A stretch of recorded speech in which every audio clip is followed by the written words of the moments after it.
All right. Welcome back to another fantastic episode. We have another great guest with us today. We have Mike Higgins, who is the international CEO of Ripple Prime.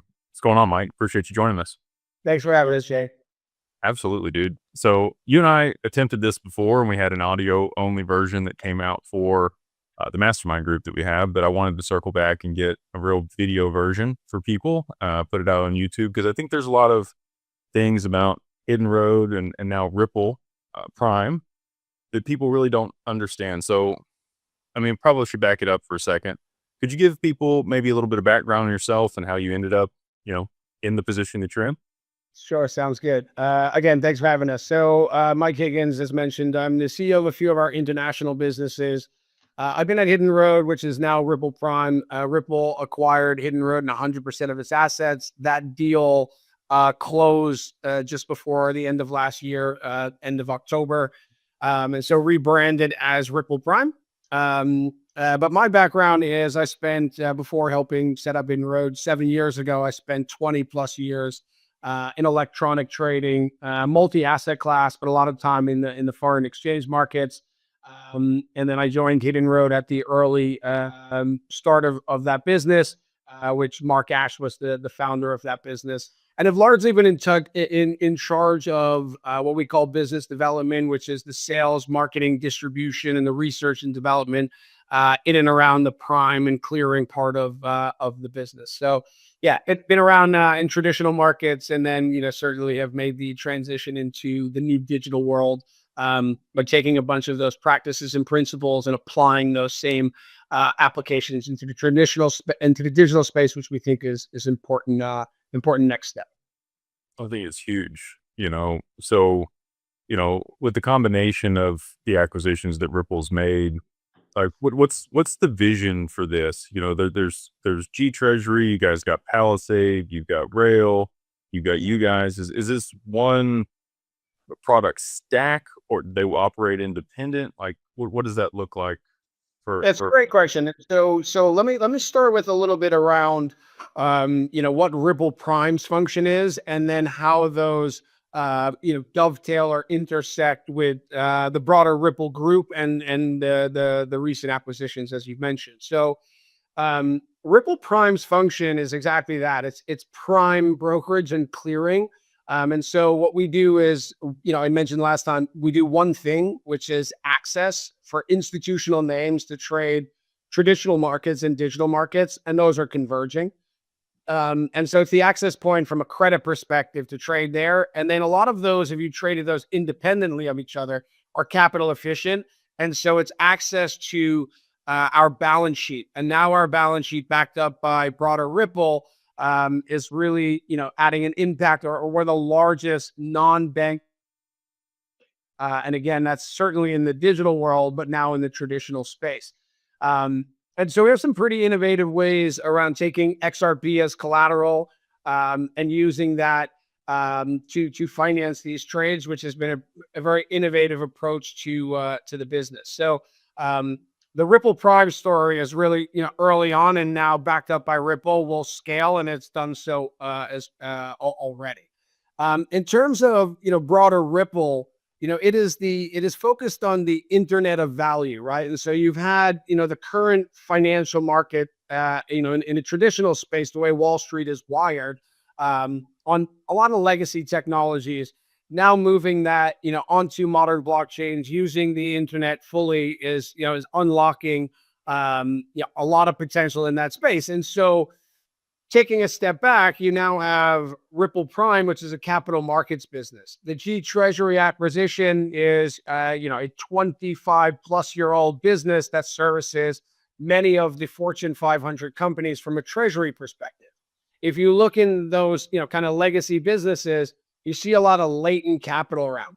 And so being able to work with the treasurers of these large companies to adjust their portfolios to hold, digital collateral, that unlocks a lot, right? It could be, tokenized repo, right? Instead of having overnight, repo, you can do intraday repo. This is $10 trillion market. Moving the needle, a small amount really unlocks a material amount. And then you have Ripple Custody, which was through an acquisition. Think of that as the vault. You then put on Palisades, which is soft wallets. you could go to large financial institutions as what we call one Ripple, with a full capital market stack from everything from the credit and balance sheet side, the treasury side, buy and hold those, holding them in wallets and in vaults, if you will. So it really is covering what you need to really scale this internet of value is what Ripple's been focused on, Jay. Yeah, I think y'all are doing a fantastic job. And I don't think people really like you said, there's just a little bit adds a lot. So if people aren't able to trade over the weekend, they're not able to access this stuff, overnight, or on holidays. I mean, it's really like 2/5 of the year that your capital's sitting idle. It's not working for you, right? So if you guys have the ability to access all of those things real time and be able to continue to generate returns on that capital for those businesses, that's a huge unlock. That's a lot of money that they'll be able to generate in addition to what they're currently already doing with I think that's right. Just to jump right in on that particular point, you've hit the nail on the head. But double clicking on it, if it depends on where you sit in the market. If you're a trading firm, being able to trade 24/7, of course, you now have, instead of 225 trading days a year, you have 365, right? So it gives you a lot of opportunity. But I think the area that's under that folks don't focus enough on is actually the risk management side. And so what happens is when you trade traditional assets, right, they have an open and a close every day, and they have weekends, or they have long periods of holidays. And unfortunately, there's geopolitical issues that can happen, and that could impact financial markets. And when those happen when it's out of hours, what you get the next day are these huge gaps. And so my point being is a smooth 24/7 market where you can move collateral, that velocity of collateral to meet collateral calls shrinks. I think I mentioned it the last time, what we call our MPOR, our margin period of risk. And so it makes it, let's say, better risk management. And in the normal course of business, that's passed directly back to the end investors where they can do similar trades, but with, more efficient use of their margins. And so ultimately there's two sides to the coin. Yes, you get a lot of efficiencies and that will be passed along to the investors. At the end, the other side of the stick, you get better risk management by having those smoother 24/7 markets. Love that. Can you do your camera like on and off for me and see if it'll come back? It's got you frozen on my side. Better? No. Weird. Oh, that happened last time, no? Yeah, I know, man. I don't know. I thought it was my there it is. There's better. I don't know. Weird. Okay. We'll keep But that's fantastic. Yeah, I think, this is hugely innovative. And so, I mean, you guys have done this for traditional assets for a long time. How do you see, does there need to be tokenization? Can you work in the world that exists now? Is there a transitionary period? What do you think the next 2 or 3 years looks like for the actual tokenization of this and the real-time trading? Is it going to take that long? It's a great question. So let me just talk about kind of the way we see the world today, right? You've had this traditional world, and then through crypto as the first start, you really created a digital world. And I think the thesis has been proving that operating on the modern blockchain technologies, really has lots of efficiencies. And so now what you have is two worlds, right? You have a fiat world where you're paid your income, and you can then invest that in the traditional world. But what's starting to happen is you're receiving your income in the fiat world, and you need to on-ramp that into a digital world. And so I think what you're going to start to see is more of the fiat products get tokenized and enter into this digital world. And so now the need going between these starts to become less and less. When eventually you start to get your income, your payrolls paid, and we're not far away from that in the digital world, then the need to go from the digital world to the fiat world, that pain, you just start to stay more in a digital world. And so in terms of the speed at which that's happening, you already have crypto as an asset class itself. You have stablecoin usage, which is a coin, investing in traditional, capital markets, as well as the payment side. So the digital world is well on its way.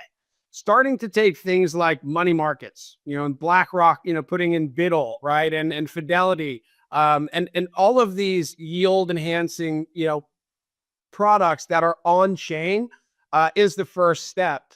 As you start to, move other capital market businesses like tokenized equities, which are well on their way, you're starting to get more clarity from regulators around how that's going to look and feel. The world is inexorably moving in this direction, and the pace of that is increasing now that we've already, proven out the thesis, using the technologies with crypto. So it's hard for me to give you a timeline, but I would say you're going to start to see this continue to accelerate because the efficiencies are clear over the next, 12, 24 months. I think you see material movements across. And it starts being long-winded, but I'll just kind of answer that. That creates then different opportunities is probably the word you use here, because you might end up with certain liquidity pools that stand across both. Trading firms thrive off, fragmentation and global pricing. Prime and clearing are the glue between those. And so I think that structure change will start to really encourage more people to move to the digital world where you can just operate and don't have to keep going back and forth. No, I think that makes a ton of sense. So, I mean, you've already had president of NASDAQ and New York Stock Exchange, and also, Paul Adkins over there at the SEC talk about the tokenization of the stock market itself and then the back end settlement of that. I mean, you talked about clearing. The DTCC plays a huge role in that. Do you think that do you think the DTCC will continue to sit in that position, or maybe there's like a private markets DTCC type? It's a really interesting question and paradigm that we're in, right? Because if you think around, the role the DTCC plays is very clear. But take a simple example, which is transfer agents, right? When I buy and sell a share of NVIDIA or whatever it is, there's some books and records that keep that record. Blockchain is the immutable blockchain that keeps that record in and of itself. And so do these transfer agents exist in the same format? Are they blockchains themselves? Is there a combination of those? I think the reality and the outcome, at least in the short to medium term, is there's real partnerships between the DTCC and blockchains, and whether those are public chains or private chains still to be determined. But it's definitely an interesting paradigm and area that we all have to keep an eye on. Yeah, I think it'll be really interesting to see which direction it goes. There's a lot of people that are freedom fighters out there, and they want everything to be decentralized and, open source and access public. But banks and institutions and corporations want private permissioned ecosystems that are away from the public view, right? And with the XRPL and the advent of digital identity and credentials, and now you have permission domains and permission dexes, you have to have certain credentials to even be able to access certain environments or, participate in certain ecosystems. And I think there's a beautiful blend of both there. And there's a few other networks like Avalanche and Hedera that have either subnets or some other way to be able to have a zero knowledge proof or kind of gating for the participation in certain things. When I was at Swell in 2023, Ripple talked about, digital identity and custody kind of being the base layer for all of this. If you don't have those things fundamentally in place, you're not going to be able to scale the rest of the cool, sexy stuff that we all want to see with the market. And I think they've pretty well got that at this point. When talking about the amendments and stuff, I have a hard time believing that we're going to see DeFi fully adopted in the short term, just because we don't have clear regulation around it, for one. But two, there needs to be some oversight and accountability on that. Do you think that prime brokers and broker dealers and RIAs will sit, in some of those pools, or the AMM? You nailed it, right? I think that the reality is that you need some permission pools and wallets for these to look. The DeFi as is clear. Take Hyperliquid, right? Like, make no mistakes, they're winning lots and lots of market share. But when you want to start putting in big chunky orders and you want traditional institutions to move in that direction, which they want to, there's the first stop of who am I interacting with, right? And if there lacks any AML or KYC, it's kind of a non-starter. In the U.S., y- according to GAAP and IFRS, regular financial transparency is the absolute minimum to start. So who you're interacting with from an AML KYC perspective, and then of course, financial transparency from a balance sheet perspective, who am I taking counterparty credit risk with?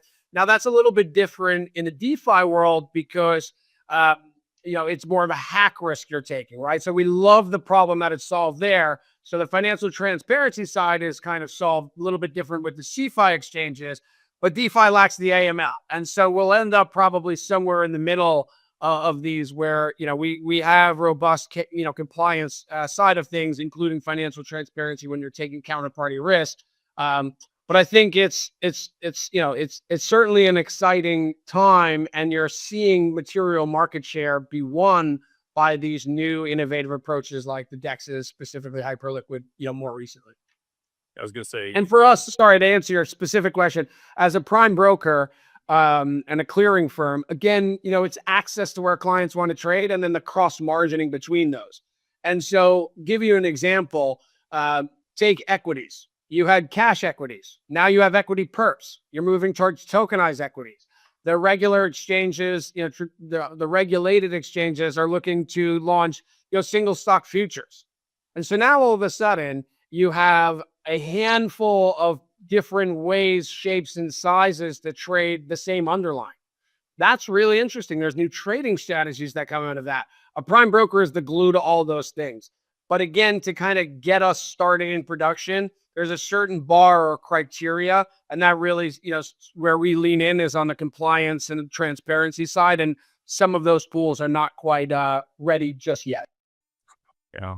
So, with digital assets and the advent of that, you guys could take digital assets that are being held on a balance sheet of one of these corporations and then margin that or take that credit and go do something else with it to be able to generate additional returns outside of whatever DeFi is available to that token. Is that accurate? That's exactly right. And so we'll use a real life example, right? So you have, XRP as an asset and a collateral you can hold. We understand that quite well around Ripple Prime. But if you wanted to trade futures on the CME doesn't take XRP as good collateral. And so instead of transforming that and selling that into dollars to give to your clearer, right, to trade CME, what you can do through Ripple Prime is post your XRP as good margin. We give you dollar credit to trade on the CME. And so now you could be long spot, front month future, capturing the basis trade. It's no different than the traditional world where the Merc was set up, the Chicago Mercantile Exchange, the CME was set up. Many moons ago, it was somebody growing oranges who went to Mr. JP Morgan to say, I want to sell my front month futures, but I don't have dollars, I have oranges. And the JP Morgans looked and said, you do have oranges, I'll lend you dollars against it. In the early days of Bitcoin miners and folks holding XRP, the banks were not ready to recognize that as good margin or collateral against those positions. The world has moved. Ripple Prime is one of the leaders in that. So long-winded answer, but to say we take all forms of collateral, traditional being, good old fiat currencies or US treasuries or gold, to the modern world where I can take, the Bitcoins, the XRPs, the BlackRock, money market funds. I'm going to recognize that in my risk system as good collateral and give you other collateral to trade in other destinations that might not take that in-kind collateral. And you don't have to deal with the tax implications of trading that off or selling it. You're able to maintain those positions and still get some liquidity to be able to generate, additional returns. It's a huge part of it, Jake, to underestimate, right? Crystallizing your P&L in said asset to get another one is painful for many. And so this is, very true in traditional space as well as in the digital world. None of that is different. It's just accepting that collateral, understanding that, setting appropriate haircuts. Now, what's the most interesting that we didn't talk about is the haircuts. And so when I take things like US Treasuries, which, I'm an American living in London, US Treasuries is the top form of collateral and it's very, very liquid. However, I can only liquidate that during certain times. Whereas now, if I have an asset, I can liquidate that 24/7. Of course, it's a little bit different liquidity profile than US Treasuries. But part of setting the appropriate haircut is one, how liquid it is, but two, how frequent you can do that. And so the digital world, the frequency of being able to liquidate that, there's no restrictions. It's 24/7. The traditional world has those restrictions. So it's an interesting way of looking at collateral and how that's getting valued, but there's a real positive to the 24/7 nature of what we're doing. Yeah, I think that it's just going to be the value that's going to be able to be generated will be substantially greater than what exists today. I don't know last time if we talked about the DRs that we issued against XRP, but we have a depository receipt or a QSIP that's been issued against XRP that could be reflected with another exchange, and then you could get margin against it that way. I think the ADRs are coming into this space, and we've been talking about it for a while. So, partnering with folks like yourself, Jake, that, again, come from this traditional world and applying those things into this space is exactly what people or large institutions need, that familiarity early on before they, it's a crawl, walk, a crawl, run, walk, run approach. And giving something that folks know and can translate is really the right step. So we appreciate and look forward to expanding that partnership. Yeah. And we did that in correlation with RDC, just to be clear. They've done it for Bitcoin, ETH, and Solana. We just happened to partner on the XRP opportunity that they created. And I'm sure that they'll do more, like you said. With the advent of hyperliquid and perps, and y'all's access to that, like what does that open up for you guys that you didn't have before? Yeah. So I go back to that simple concept of what we do as a prime broker. It's more the other clients, the clients of the prime brokers, right? So what you try to do if you're a user is to trade everywhere, but give up the positions to the PB where they net and settle. And so Hyperliquid started to be this venue where you were doing lots of business, but it was disconnected from your prime or your clearer.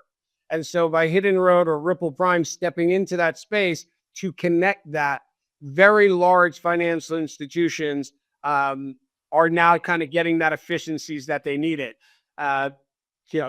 Again, DeFi has its challenges where, we're crawl, walk, run approach into that.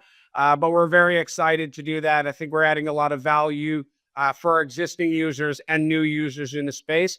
So watch that space, I'd say we're just getting started there, but we need to be careful about how we do it. Well, for sure. You want to make sure that the right risk parameters are in place. But so, just to kind of hammer home the point that you've said a couple times here, but you guys provide access for people to all these different markets through one centralized counterparty. Allows them to then hedge or manage their risk depending on the positions they're taking, and also generate additional return through the margin against the assets that are on their balance sheet. Precisely. Yeah. Well, I mean, this has been great. What are you most excited about for the rest of 2026 here? I don't know that there's anything that you can share, specifically. Yeah, I mean, look, here's a whole bunch of stuff. I would say, for us, it's a couple things, right? So, and I'll give you kind of the broader and more specific Ripple Prime side of it. But for Ripple Prime, through the acquisition, it's access to that large balance sheet. In addition to that, it's taking our business from an international side on the digital assets into the US, because Ripple has all the state MTLs and a New York bit license. And so we can really lean in and we think give a product and a solution to US names that kind of hasn't really been there. Effectively trading spot perps through our swap dealer, CME. We're working on the equity side, so ETFs and cross margining that for institutional names. So I'd say US with a large balance sheet to come in is going to be really important, and the regulatory provisions to do so. And then adding into that our stablecoin. I think that's going to be a really important side of it. RLUSD is an NYDFS regulated stablecoin. audited, backed by treasuries and short, and effectively dollars. So the combination of those things is really exciting for us in 26. And then just the deeper integrations between all of the recent acquisitions that Ripple has done, and really rolling out to the industry globally the one Ripple offering, which is everything from credit to buy and sell said assets, to holding those and officially transferring those around, and to modernize collateral. And that collateral mobility is really exciting for us in the year ahead. Yeah, like I said, I think it's going to be interesting to watch and exciting to see the outcome. If people want to reach out, if they are a larger corporation, what's the minimum that you guys kind of work with? If somebody listens to this and they think, oh, I would love access to that, I want to work with them, how do they reach out, and what's the qualifications they need? Yes, I mean, look, ripple.com, you can read about all of the solutions that Ripple brings to the markets. In terms of minimums, again, this is an early industry, right? And so we don't have hard minimums. It's institutions. We don't deal with any retail investors directly. But if you're an institution looking to get in this space, we want to talk to you, whether it's simply mind sharing and telling you where we see it going, to looking at one of our solutions that could add value to your business, Jay. We carefully coordinate and collaborate with all the industry players, and Ripple.com is probably a good place to get in touch with us as a start. Perfect. Well, I will share that in the show notes below. Anything else you'd like to leave the audience with? I appreciate your time, Jake, and you guys being visionaries in the space. We're excited to partner with folks like yourselves, and we look forward to again collaborating as an ecosystem to grow this out. Awesome, brother. Thanks again for your time. Appreciate you being here. Hopefully, you guys enjoyed this episode, and we'll see you on the next one.